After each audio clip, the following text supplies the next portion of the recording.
안녕하십니까 성도 여러분. 오늘은 수요일입니다. 오늘 말씀의 제목은 찬양, 고백, 간구, 감사 라는 제목으로 우리 함께 말씀의 은혜를 나누겠습니다. 말씀 나누기 전에 기도하겠습니다. 하늘에 계신 아버지 하나님, 오늘 우리는 기도 속에서 더 얼마나 짜임새 있고 정말 간단, 명료한 기도를 드릴 수 있을지 깊이 묵상하려고 하오니 아버지 하나님, 오늘부터 우리의 기도가 변하게 도와주시고 능력의 기도, 정말 하나님 앞에 끈기 있는 기도를 드리는 우리 모두가 되길 예수님의 귀하신 이름으로 간절히 기도합니다. 아멘. 오늘 우리는 찬양, 고백, 간구, 감사, 기도 속에 들어가는 그 조목조목의 그 부분들의 중요한 그런 기둥들이지요. 우리가 하나님을 찬양하고 또 하나님께 우리의 모든 죄를 고백하고 우리가 드리는 여러 간구들을 하나님께 드리고 이 모든 것들을 들어주심을 인하여 우리는 감사하는 기도를 드릴 수 있습니다. 대표적으로 마태복음 6장 5절에서 15절까지에는 예수님께서 기도하는 방법을 가르쳐 주신 것처럼 우리도 개인적으로 가족과 함께 또는 교회로서 하나님께 나아갈 때 그 단순한 모본을 따를 수 있음을 오늘 우리는 기억합니다. 기도는 친구처럼 하나님과 대하는 것임을 우리는 기억해야 합니다. 우리의 기도는 너무 자주 구하는 것으로 가득 차 있지만 예수님은 훨씬 더 많은 것들을 위해서 기도하라고 우리에게 가르쳐 주십니다. 자, 그럼 오늘 우리는 대표적으로 다니엘서 9장 4절에서 19절까지의 다니엘의 간절한 민족을 향하여 드린 그 기도를 우리가 묵상하고 또 그 다니엘의 여러 기도의 요소들이 무엇들이 있었는지를 우리가 보는 것입니다. 다니엘의 하나님의 역사하는 능력이 있게 하시는 그 기도는 어떤 기도인가 살펴보는 것입니다. 특별히 다니엘의 그 기도를 보면서 각각의 부분에 어떤 것들이, 어떤 요소들이 들어가 있는지를 살펴봅니다. 우리가 보는 그 부분들 중에서 특별히 이 찬양이라고 하는 것은 이 찬양은 하나님이 누구이시고 어떤 분이신지에 대한 경외심을 표현하는 것이라고 오늘 교과에서 강조하고 있습니다. 하나님께 드릴 수 있는 가장 아름다운 찬양, 이 노래를 우리 하나님께 드리는 것입니다. 하나님의 수많은 이름과 위대한 성품을 우리가 깊이 묵상하는 거지요. 나의 구속자, 구원자, 위로자, 치유자, 선한 목자, 알파와 오메가, 그리고 반석 되시는 하나님을 찬양하라고 오늘 우리에게 가르치고 있습니다. 자, 고백과 용서는요, 하나님과 대화하면서 그분 안에 거할 때 우리를 가로막거나 그분과 분리시키는 모든 것을 다 내려놓으라고 하는 것입니다. 그래서 고백을 통해서 하나님 앞에 우리 죄를 다 고백하고 그래서 그분께 용서를 구하고 그러므로 인하여 이 문제가 해결되어지면 우리의 기도를 가로막는 것들이 다 사라지게 되는 것이죠. 그래서 그분과 가까워질수록 우리의 무가치함과 비참함을 더 분명하게 깨닫게 하는 것이죠. 그래서 그때 우리는 하나님께 우리 죄를 제거해 주시고 당신의 형상대로 우리의 성품을 빚어 주시기를 간절히 구하게 되는 것입니다.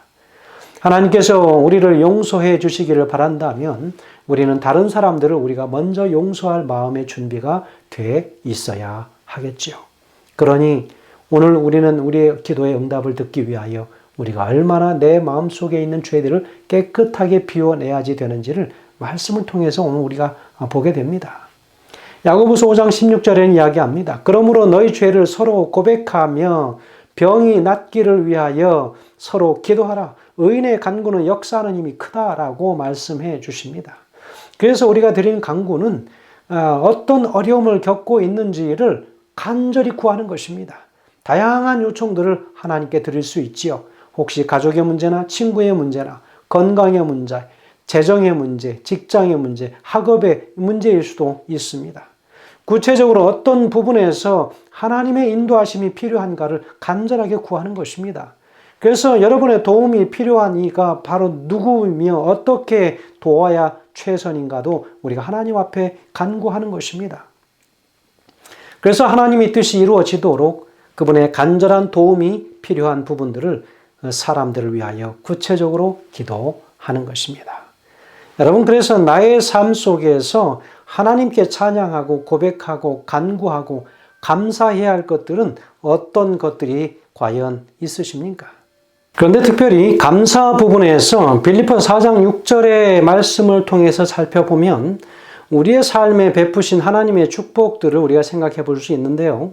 빌립보서 4장 6절에는 이렇게 이야기합니다. 아무것도 염려하지 말고 다만 모든 일에 기도와 간구로 너희 구할 것을 감사함으로 하나님께 아뢰라 라고 이야기했습니다.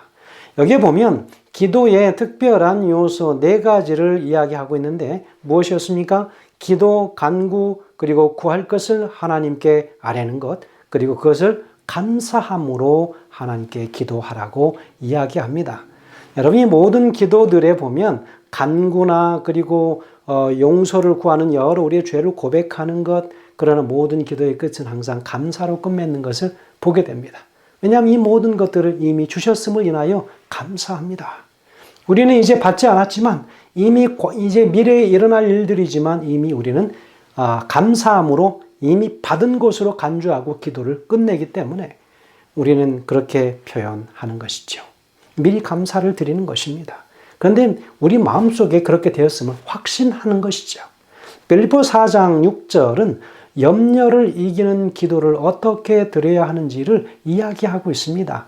거기에 보면 그 첫 번째 기도는 우리가 구별할 수 있는 가장 신선한 시간에 하나님께 기도하는 것이라고 이야기합니다. 하나님의 영광을 높이고 우리를 구원해 주신 하나님을 향하여 드리는 기도이지 빚을 받으러 온 사람처럼 하나님 앞에 기도하는 것 아니지요. 자, 두 번째 간구는 어떻게 할까요? 간절히 구하는 시간입니다. 기도는 하는데 간절함이 결여되어 있다면 기도는 의미가 없게 되는 것이죠. 여러분 과거 7, 80년대 한국 교회를 부흥케 한 이 기도들은 간절한 배고픔의 기도들이었습니다. 그 기도들이 교회를 부흥하게 했지요. 그 간절함은 마치 12해를 혈류병으로 앓고 있었던 여인의 간절함처럼 드렸던 기도들이었습니다. 그 군중들 속에 아픈 사람이 이 여인 한 사람뿐이었겠는가 하는 것이죠. 그러나 오직 이 한 여인을 예수님께서는 알아보시고 다가오셔서 고쳐주십니다. 몸에서 피가 계속 빠져나가고 있었기 때문에 힘이 없어서 기진맥진했습니다. 그 장정들 사이에서 예수님 곁에 가서 목숨을 걸고 그 옷자락을 만지고자 하는 그 간절함이 그 생명을 구한 것입니다. 성도 여러분, 기도의 간절함이 더하여 기도하기를 부탁드립니다. 그렇다면 우리 응답받지 못할 기도들이 없을 것입니다. 자, 세 번째 구할 것을 아뢰라고 하는 것입니다. 여러분 이것은 아주 구체적으로 아뢰는 것이죠. 희미하고 추상적인 것이 아닙니다. 무엇인지를 아주 분명하게 아뢰는 것입니다. 여기에서 아뢰라라고 하는 이것은 모든 일에 라고 했기 때문에 우리의 삶의 모든 일을 구해야 되는 것입니다. 인간적인 측면에서 본다면 하나님께서는 우리의 문제를 구체적으로 직접 듣고 싶어 하십니다. 삼자를 통해서 듣고 싶어 하지 않으십니다. 왜냐하면 우리와의 사랑의 관계 속에 계시기 때문입니다. 사랑의 관계 속에서는 모든 것들을 서로 속삭이고 서로 주고받는 대화를 통해서 서로 알게 되는 것이죠. 직접적인 관계죠. 모든 일에라고 하는 이 말은 돈, 재물에 관한 것도 기도해야 합니다. 예수님의 비유 가운데에서 돈과 재물에 관계된 비유가 38가지가 나오는데 기도에 대한 말씀보다 사실 훨씬 많습니다. 왜 그럴까요? 성경 구절도 돈에 관한 말씀들이 2000절이 넘고 기도에 대한 성경절은 500개밖에 되지 않습니다. 이것은 기도보다 돈 문제가 더 중요해서가 아니라 우리 삶에서 돈에 관한 염려들을 많이 하고 살기 때문이라고 하는 것을 오늘 우리는 기억해야 합니다. 이 문제는 인간의 삶에서 아주 직접적이고 실제적인 문제이기 때문에 성경에 그에 따른 지혜들을 충분히 담아 두셨습니다. 우리가 드리는 그 기도가 보통 5분 정도인데 왜 그럴까요? 그것은 우리의 모든 삶의 시시콜콜한 모든 문제들을 하나님 앞에 가지고 가지 않는다고 하는 뜻이죠. 진짜 나의 관계가 막히고 나의 능력이 부족한 부분을 가지고 나가서 진짜의 삶에 가장 필요한 요소들을 가지고 나가서 진지하고 솔직하고 진솔하게 구하는 것. 그렇다면 시간이 많이 필요할 수도 있습니다. 그래서 우리의 모든 기도는 마지막으로 감사로 마치게 되는 것이죠. 감사하면서 기도하는 것입니다. 하나님 앞에 짜증내고 불평하고 원망하지 말고 그분을 믿고 찬양하고 감사함으로 기도하면 그분께서 응답해 주십니다. 빌립보서 4장 6절의 말씀은 기도하고 간구하고 감사함으로 모든 염려를 기도하지 않는 모든 것들은, 즉 기도로 커버되지 않는 것들은 다 우리의 염려거리들이 된다는 말을 하고 있는 것이죠. 저 자신을 보니까 염려가 많아지면 기도가 적어지고 기도가 많아지면 염려가 작아집니다. 그래서 제 자신을 볼 때 그러하기 때문에 염려가 더 많아지기 전에, 기도가 줄어들기 전에 저는 더 기도를 많이 할 수 있도록 그렇게 노력을 하고 있습니다. 기도가 많아지면 염려가 작아집니다. 그래서 바울은 염려를 먼저 하기보다 기도를 먼저 하면 염려가 적어진다라고 제안하고 있습니다. 그러면 여러분, 우리가 드린 기도의 결과는 무엇일까요? 빌립보서 4장 7절에 보면 모든 지각에 뛰어난 하나님의 평강이 그리스도 예수 안에서 너희 마음과 생각을 지키시리라 그랬습니다. 우리가 기도하고 간구하면 우리가 원하는 답을 얻어야 하는데 그 답은 하나님의 평강이라고 이야기하고 있습니다. 여러분, 왜 기도의 응답이 하나님의 평강이라고 사도 바울은 말할까요? 기도는 도깨비 방망이가 아니기 때문에 그렇습니다. 기도한다고 다 우리의 뜻대로 된다고 해서 그것이 다 기도의 응답일까? 여러분, 어린아이가 날카로운 칼을 달라고 했을 때 그것을 줄 부모가 누가 있습니까? 우리의 모든 염려와 기도가 다 그대로 응답을 주시지 않고 하나님의 평강을 주시겠다라고 이야기합니다. 그 평강이 우리 안에 들어오면 응답될 때까지 기다림에도 우리는 결코 마음이 불편하거나 지침이 없게 될 것입니다. 왜냐하면 하나님의 평강이 우리 안에 있으니까요. 그것은 기도했으니 하나님을 믿고 기다리면 하나님께서 받으시고 응답을 그분의 시간에 주셔도 그분을 믿고 기다릴 때 누리는 평안함을 우리가 갖게 되는 것이죠. 모든 지각에 뛰어난 하나님의 평강은 우리보다 뛰어나시고 위대하신 하나님이시기 때문에 우리의 마음대로 생각하지 말라고 하는 것입니다. 하나님이 우리에게 가장 적절한 응답을 주실 것이다 라고 이야기합니다. 초등학생의 수학 문제가 대학생에게는 아무것도 아닌 문제인 것처럼 우리의 고민과 고뇌가 하나님께서는 아무것도 아니기 때문에 그렇습니다. 기도하고 우리는 이해하려고 하니까 힘이 드는 것이지요. 기도하면 맡기는 것입니다. 기도하면서 이해하려고 하면 안 되죠. 나의 인간적인 모든 이성과 로직으로 하나님의 뜻을 판단하고 분별하려고 하지 않게 되기를 바랍니다. 맡기시기 바랍니다.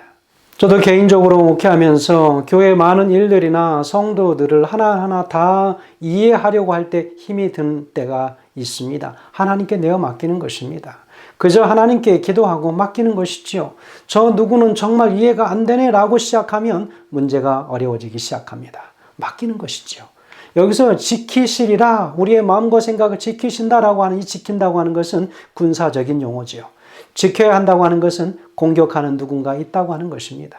마귀는 우리의 생각을 끊임없이 공격합니다. 그래서 우리는 예수님의 방어막이 필요한 것이지요. 살면서 갑자기 밀려오는 짜증과 분노들이 시시각각 밀려올 때 하나님의 평강이 그리스도 예수 안에서 너희 마음과 생각을 지키시리라. 바로 이 말씀은 이 주인공이신 예수님이 간절히 필요하다라고 하는 것을 오늘 우리에게 가르쳐 주고 있는 것이죠. 되게 중요한 것들이 떠오르겠지만 너무 당연하게 여기에서는 사소한 것들은 어떤 것들이 있는가? 여러분, 우리는 끊임없이 하나님의 자비를 받고 삽니다. 그럼에도 우리가 표현하는 감사는 얼마나 적은지, 그분이 우리를 위해 행하신 그 일에 대한 찬양이 얼마나 우리의 삶 속에서 부족한지를 다시 한번 기억하게 됩니다. 지금 당장 기도하면서 내가 발견한 하나님과의 다양한 경험에 대해서 찬양하고 고백하는 그런 감사를 드리는 시간들 되시길 간절히 소망합니다. 산상보훈 105페이지에는 이렇게 얘기합니다. 하나님의 사랑을 깨달으면 이기심을 버리게 된다. 하나님을 우리의 아버지로 부름으로써 우리는 그분의 모든 자녀를 우리의 형제로 인정하게 된다. 우리는 모두 이리저리 얽힌 거대한 인간사회의 한 부분이며 한 가족의 구성원들이다. 우리는 무엇을 간구할 때 자신과 함께 이웃도 포함시켜야 한다. 자신만을 위하여 축복을 간구하는 사람은 올바로 기도한다고 할 수 없다 그랬습니다. 성도 여러분, 오늘 우리는 어떻게 기도해야 되는지 우리는 분명하게 살펴보았습니다. 여러분, 감사함으로 구하시기 바랍니다. 그럼 우리의 모든 생각과 우리의 모든 삶을 그분께서 친히 지키시고 인도하시리라 확신합니다. 기도의 삶, 응답받는 삶이 되시길 주의 이름으로 축원드리며 말씀 드리겠습니다. 기도하겠습니다. 사랑의 아버지 하나님, 매 순간 기도하며 하나님 앞에 진심으로 응답받는 기도드리게 하셔서 응답받는 삶을 누리게 도와주시옵소서. 예수님의 이름으로 간절히 기도합니다. 아멘.